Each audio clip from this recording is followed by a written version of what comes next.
On Wednesday, our nation celebrates our independence that took place 242 years ago. We participate in the charred meat fest, followed by colorful bombs bursting in air. Meg and I will be heading up to Boothbay Harbor for a few days, and I hope you have plans too. My personal family history on the Irish side is poorly researched and contains possible myth that has made me uncomfortable when I listen to the issues around illegal immigration. The spelling of my last name, Conley, is American, not Irish. Whoever my ancestor was that came over here, we're pretty sure it was during the Irish potato famine in the mid-1800s, changed the spelling, or it was changed upon arrival. The spelling was likely Connolly, but we don't know.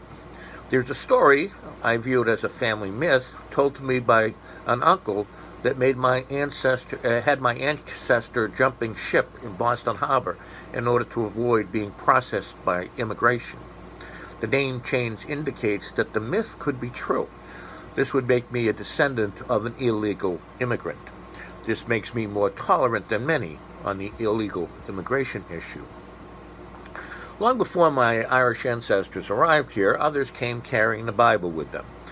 Make no mistake, the Bible is as much a founding document for the United States as the Declaration of Independence and the Constitution.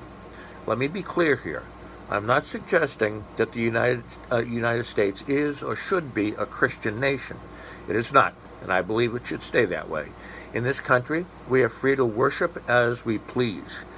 Beyond the American flag and church, which is a representative of our freedom to worship, I do not want the government insinuating itself into the church in any way. And by the way, anyone who thinks that there's no prayer in schools forgets what happens at exam time. The early European colonists who came here for religious rather than economic reasons were inspired in particular by one Bible passage from the letter to the Hebrews. This is the image of the city of God. Although the Hebrews passage was clearly speaking of an otherworldly city, the Puritans believed that their community would be the New Jerusalem and become the beacon of gospel light that would usher in the reign of God. I'm referring to Governor John Winthrop, the first governor of Mass Bay Colony, who spoke famously of the shining city on the hill. This is how Beacon Hill in Boston got its name. Ronald Reagan used this image in his famous speech that he repeated throughout his life, where he called America the shining city on the hill. I don't care what your political persuasion is. You could not be an American and listen to that speech without the short ones on the back of your neck standing up. That speech, great speech, rooted in Scripture, still holds us because we think of ourselves as a beacon in the world of nations.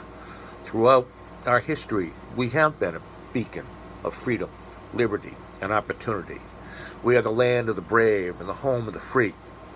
This remains the nation that so many people have hoped to get to for economic freedom, religious freedom, freedom of speech, assembly, worship, and so on.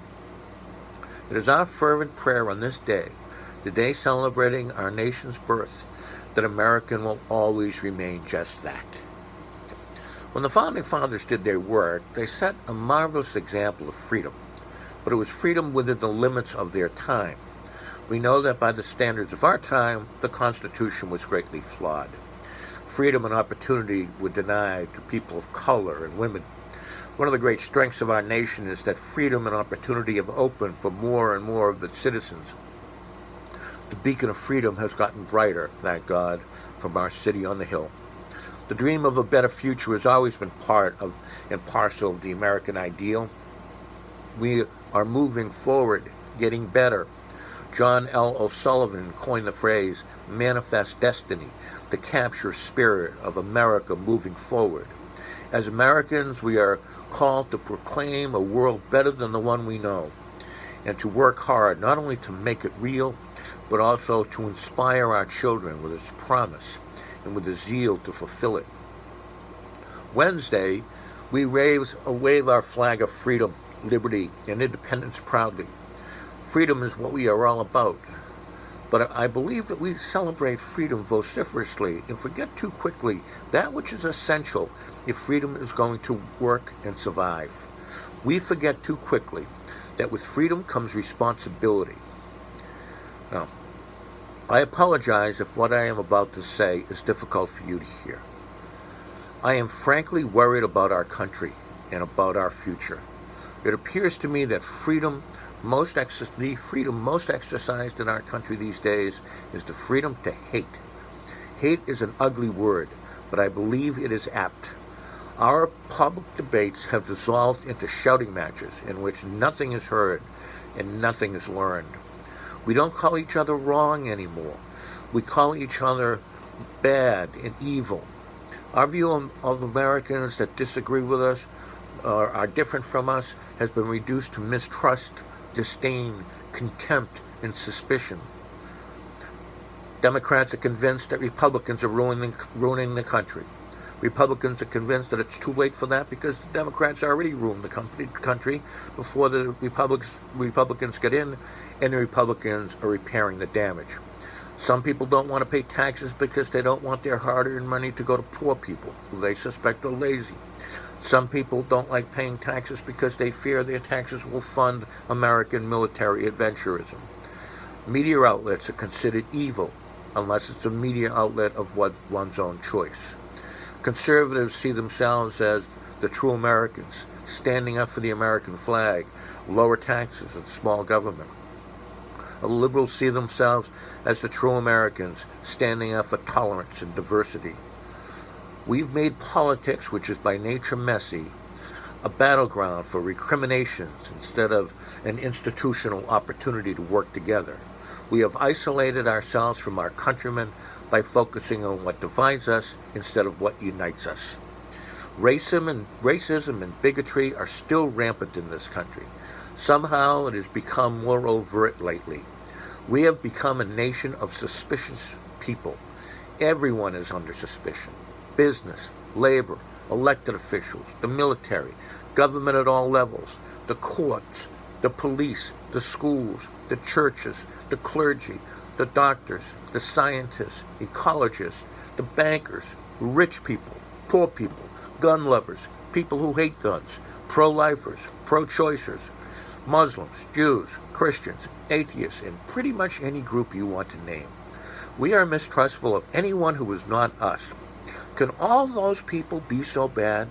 Is it possible that they are doing their best in trying to do the right thing, and that we should be thankful for them? When I first visited Paris, France, back in the 1980s, I had a good friend there, living there, Michael Teasdale, still a very good friend. When I arrived, I told Michael that I heard many times that Parisians don't like Americans. Michael laughed and said, "It's true that Parisians don't like Americans." Then he went on to say the Parisians don't like Germans either, or Italians, or Brits. He said the Parisians don't even like other Parisians. I think Americans have become like Parisians. We don't like anyone that's not us, including, and in some cases especially, our own countrymen. Friends, what happened to the phrase, one nation under God? I would have preferred never to quote this man in my life, but I will here. Nikita Khrushchev said famously that America would destroy itself from within. I pray to God that he was wrong, but I fear that he will be shown to be prophetic. By the way, the Soviet Union, which Khrushchev led, is gone. All the great empires, including, of course, the British Empire, the Roman Empire, are gone, except for one. And I fear that if we continue on this path of acrimony, mistrust, suspicion, disdain, contempt, and yes, hate of other Americans, we will destroy ourselves from within. We have no guarantees that this great nation will continue on. It is time to stop assuming that our nation will always be here and start taking responsibility to make sure that it'll be here for our children and grandchildren. It is on us. We got us into this mess, and our only chance to get out of it is if we relearn to take to heart the phrase, one nation under God. Freedom is our birthright. Responsibility should be our oath. Let us take responsibility to treat each other with respect, even when we disagree. Let us be responsible citizens, not just willing, but eager to work together to solve our many problems. Let us take responsibility for the great legacy that is handed down to us by our forebears. Let us take responsibility for this great nation that celebrates its 242nd birthday on Wednesday. Governor John Winthrop envisioned a world that was better than the one he knew when he used Scripture to envision the shining city on the hill. It is not too late for us to dream the same dream for our country and to set ourselves to making it come true. Imagine a country in which brotherhood is foundational. Imagine a country in which we can disagree without being disagreeable. Imagine a country in which we can listen and work cooperatively. Imagine a country in which we not only love our country, but we love our fellow countrymen and women. Imagine a country which is both great and good. Imagine a country in which we are one nation under God, indivisible, with liberty and justice for all. The great national hymn, I would like to recite the fourth verse of America the Beautiful. O beautiful for patriot dream that sees beyond the years, thine alabaster cities undimmed by human tears. America, America, God shed his grace on thee and crown thy good with brotherhood from sea to shining sea. God bless America. Amen.